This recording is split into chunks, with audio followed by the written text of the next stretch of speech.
They told you it was a border crisis. They lied. It is a supply chain crisis. For the past few years, if you complained about cheap freight, if you complained about rates that didn't make sense, the industry experts told you it was just the economy. They told you it was a freight recession. They told you to just tighten your belt and ride it out. While you were tightening your belt, they were flooding the market. We finally have the proof. We finally have the numbers that validate everything every veteran owner-operator has felt in their gut for the last 3 years. It didn't happen in Texas. It didn't happen in Arizona. It happened in the heart of the Midwest. We need to talk about what just happened to the Indiana-Illinois state line.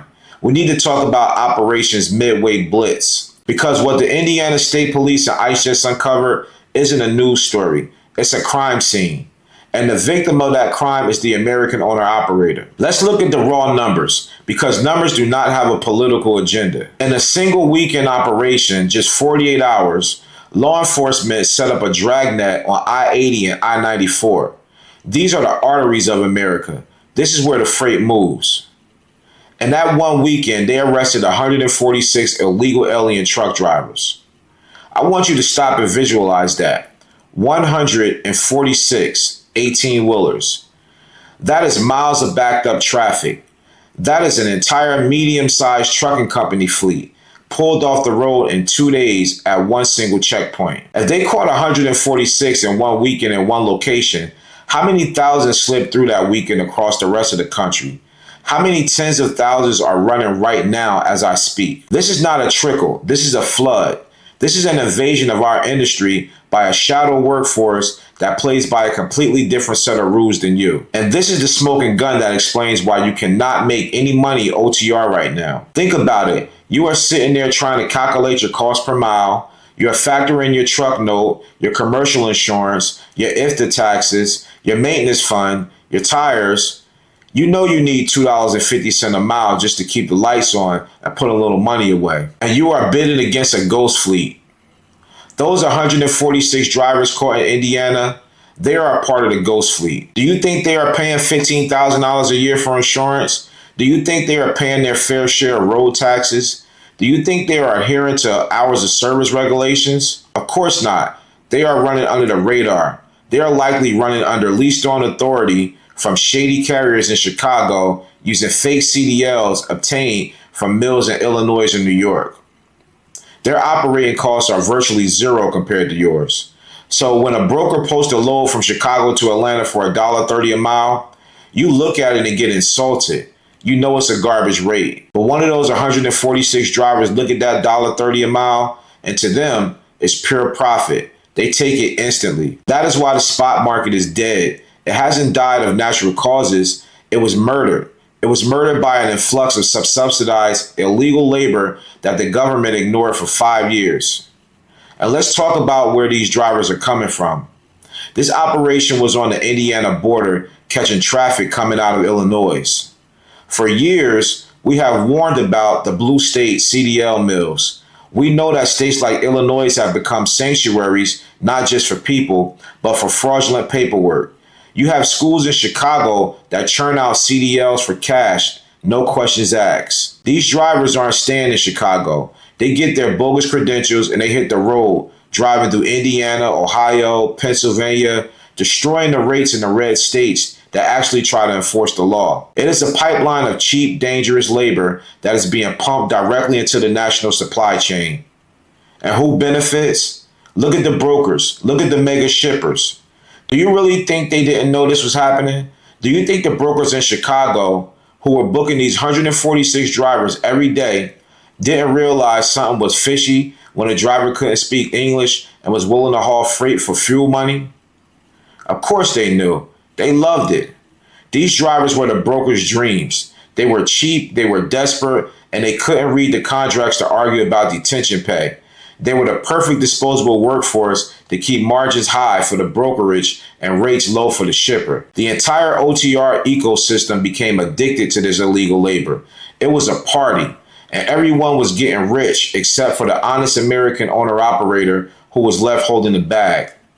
Well, now the lights have turned on, Now the Indiana State Police and ICE have crashed the party.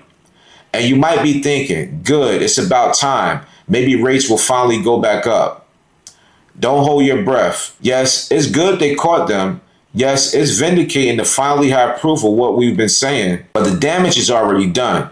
The market has been reset. Shippers have gotten used to these basement level rates. They aren't going to just voluntarily start paying 2018 rates again just because a few checkpoints got set up. And here's the other reality of what cracking down looks like for you.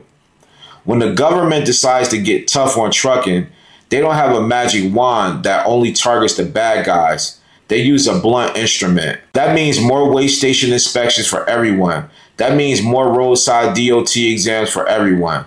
That means more paperwork, more delays, and more headaches for the legal, law-abiding driver. You're going to be guilty until proven innocent. Every time you cross a state line, you're going to be scrutinized because the guy ahead of you in the line might be number 147. The OTR highway system is now a crime scene.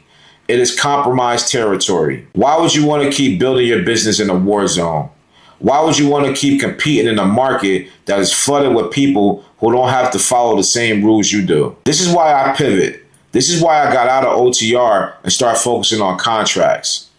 The news out of Indiana is shocking, but it's also the greatest advertisement for Final Mile that I have ever seen. Think about it. Could those 146 drivers do what I do in Final Mile? Absolutely not. In Final Mile, we aren't bumping docks at nameless warehouses at 3 a.m.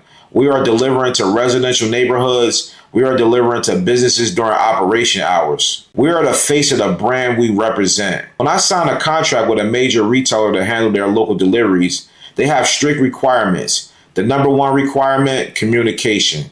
My drivers have to speak fluent English. They have to call the customer 30 minutes before arrival. They have to knock on the door, smile, look professional, and explain the delivery process to the homeowner. Those 146 guys caught in the DRAGNET, they cannot do that. The language barriers alone disqualifies them instantly. The barrier to entry in Final Mile is not just having a CDL. The barrier to entry is professionalism, communication, and running a legit business that can pass a real background check. That barrier is my protection. That wall keeps the ghost fleet out of my lane. While the OTR lanes on I-80 are flooded with cheap, illegal competition, the residential streets where I operate are protected territory. I don't compete on price against desperate people. I compete on service against other professionals. The Indiana State Police just proved that the OTR model is failing the American driver. The supply chain has been infiltrated to a degree that most people can't even comprehend. 146 drivers in one weekend is just the tip of the iceberg. If you are still driving OTR, you are swimming in the shark-infested water, and the sharks are being fed by the very brokers and shippers you rely on. It is time to get out of the water. It is time to move to high ground. Final Mile is that high ground. It is the last sanctuary for the independent owner-operator who wants to make an honest living without looking over their shoulder. I created the box truck blueprint because I saw this coming a few years ago. I knew the OTR market was unsustainable. I knew the flood of cheap labor would eventually break the back of the independent contractor. I want you to use the news out of Indiana as your wake-up call. Don't get mad, get strategic. Stop trying to fight a losing battle on the interstate. Come learn the Final Mile game. Learn how to get contracts that the ghost fleet can't touch. Learn how to build a business that is insulated from the chaos. The blueprint is free on my channel. The link is in the description box below. The information is there. The proof of why you need it just got arrested on I-80. The choice is yours. You can keep competing with the 146, or you can pivot and start winning again. Make sure you smash that like button, share the video, subscribe to the channel, and turn on post notifications. Also, make sure you check out the video at the bottom of the screen where I talk about the dangerous CDL pipeline that no one is talking about. In this video, I break down what's happening and how these programs work and why the FMCSA crackdown was long overdue. Once again, I'm Marcellus with Trucking with MBR, and I'll see you on the next video.